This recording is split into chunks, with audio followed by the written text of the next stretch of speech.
बच्चों, इससे पहली वीडियो में हमने फर्स्ट लॉ पढ़ा था और फर्स्ट लॉ से हमें पता चला था कि अगर कोई ऑब्जेक्ट रेस्ट में है तो वो हमेशा रेस्ट में ही रहना चाहेगा, और अगर कोई ऑब्जेक्ट मोशन में है तो वो हमेशा उस ही वेलोसिटी से उस ही डायरेक्शन में मूव करता रहना चाहेगा अगर हम उस पर कोई एक्सटर्नल फोर्स ना लगाएं।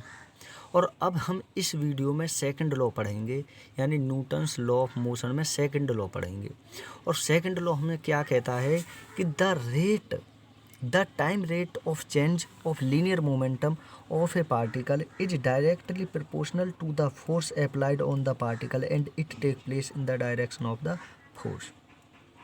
पहले बच्चे आप इस बात को समझिए कि मोमेंटम क्या है। देखिए, मोमेंटम जो होता है वो P is equal to mv के बराबर होता है। यानी किसी का मोमेंटम, किसी ऑब्जेक्ट का मोमेंटम उस ऑब्जेक्ट के मास और वेलोसिटी के प्रोडक्ट के बराबर होता है। यानी किसी ऑब्जेक्ट का मोमेंटम उस ऑब्जेक्ट के मास और उसकी वेलोसिटी के प्रोडक्ट के बराबर होता है। समझ गए बच्चे? तो इसमें क्या कहा गया है इस वाले लॉ में? तो बच्चे, इसमें हमसे कहा गया है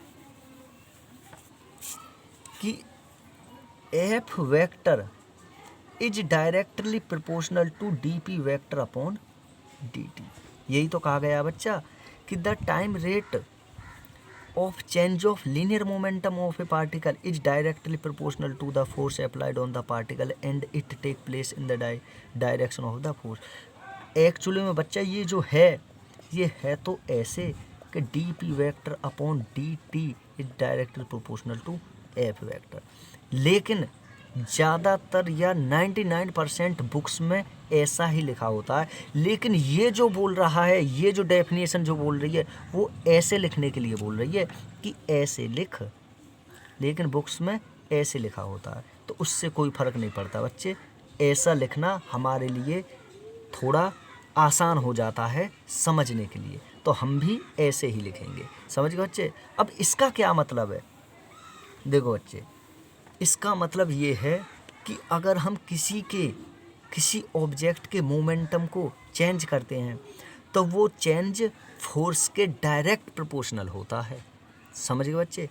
यानी टाइम बढ़ेगा तो फोर्स घटेगा, इस बात को ध्यान रखना। और फोर्स बढ़ेगा तो मोमेंटम भी बढ़ेगा, क्योंकि फोर्स के डायरेक्ट प्रोपोर्शनल है मोमेंटम। इसलिए अगर फोर्स बढ़ रहा है तो मोमेंटम भी बढ़ेगा, अगर फोर्स घट रहा है तो मोमेंटम भी घटेगा।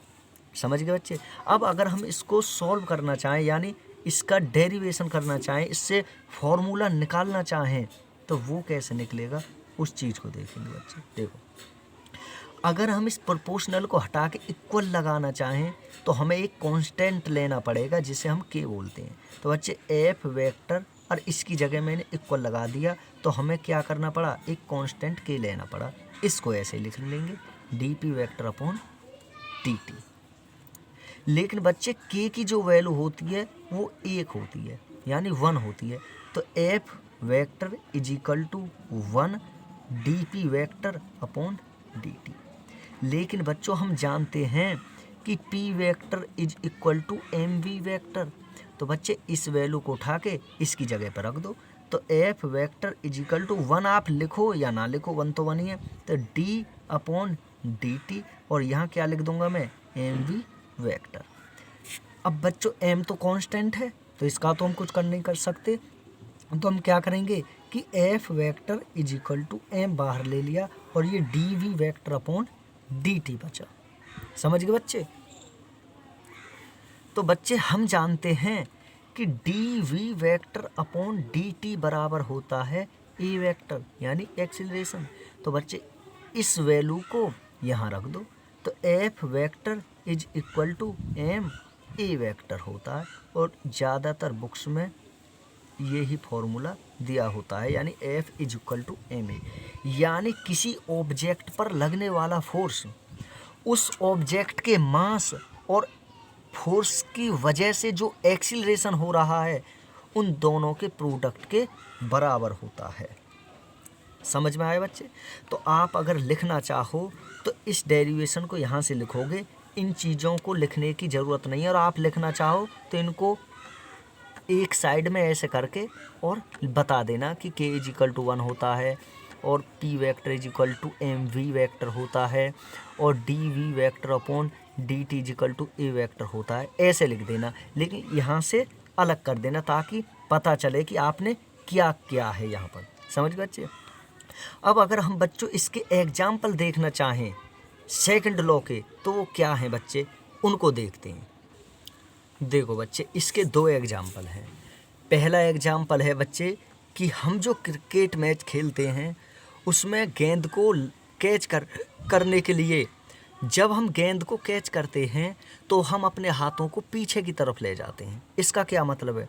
इसका मतलब है बच्चे कि एक चीज़ समझो आप पहले। देखो, अगर टाइम बढ़ेगा, टाइम इंक्रीज होगा, यानी टाइम इंक्रीज होगा, अगर टाइम इंक्रीज हो रहा है तो बच्चे इस बात का ध्यान रखना कि फोर्स डिक्रीज हो रहा होगा, फोर्स डिक्रीज हो रहा होगा। और अगर फोर्स डिक्रीज हो रहा है तो मोमेंटम भी डिक्रीज हो रहा होगा। और मोमेंटम डिक्रीज कब होता है? जब वेलोसिटी डिक्रीज होती है। ये एक तरह से आपका फॉर्मूला है, इसी से ये दोनों एग्जाम्पल सॉल्व होंगे। देखो, ये टाइम है t, f फोर्स है, m मोमेंटम है, v वेलोसिटी है। INC का मतलब मेरी तरफ से इंक्रीज है और DEC का मतलब डिक्रीज है। समझो बच्चे। अब देखो, पहला एग्जाम्पल है क्रिकेट मैच का। तो बच्चे, जब हम क्रिकेट मैच खेलते हैं तो गेंद को कैच करने के लिए, बॉल को कैच करने के लिए जब हम कैच करते हैं तो अपने हाथों को पीछे की तरफ ले जाते हैं। उसका क्या मतलब है? उसका मतलब ये है बच्चे कि हम जानते हैं कि गेंद की जो वेलोसिटी है उसको कम करने के लिए टाइम बढ़ाना पड़ेगा। और टाइम बढ़ाने से क्या होगा? फोर्स कम हो जाएगा। और बच्चे, फोर्स कम हो जाएगा तो मोमेंटम भी कम हो जाएगा। और मोमेंटम कम होने से हमको हाथों में चोट कम लगेगी। इसीलिए हम कैच पकड़ते वक्त अपने हाथों को पीछे की तरफ खींच लेते हैं। समझ गए बच्चा? और इसका दूसरा एग्जाम्पल है शॉक एब्जर्वर्स, यानी इसको हिंदी में बोलते हैं आघात अवशोषक। आघात अवशोषक, अवशोषक। आघात का मतलब होता है एक तरह से बच्चा चोट पहुंचाना, हमला। समझिए बच्चे? तो जितने भी हमारे व्हीकल्स होते हैं, गाड़ियां होती हैं, उनमें शॉक एब्जर्वर्स लगे होते हैं। जब तक बच्चे हमने ये टॉपिक नहीं पढ़ा था, हम इस शॉक एब्जर्वर्स को सोकर बोल देते थे। पता ही नहीं था कि क्या होता है। सोकर ख़राब हो गए, सोकर भरवा लो, गाड़ी के बेकार हो गए, सोकर ज़्यादा परेशानी होती है। लेकिन एक्चुअली में शॉक एब्जर्वर्स होते हैं। समझिए बच्चे?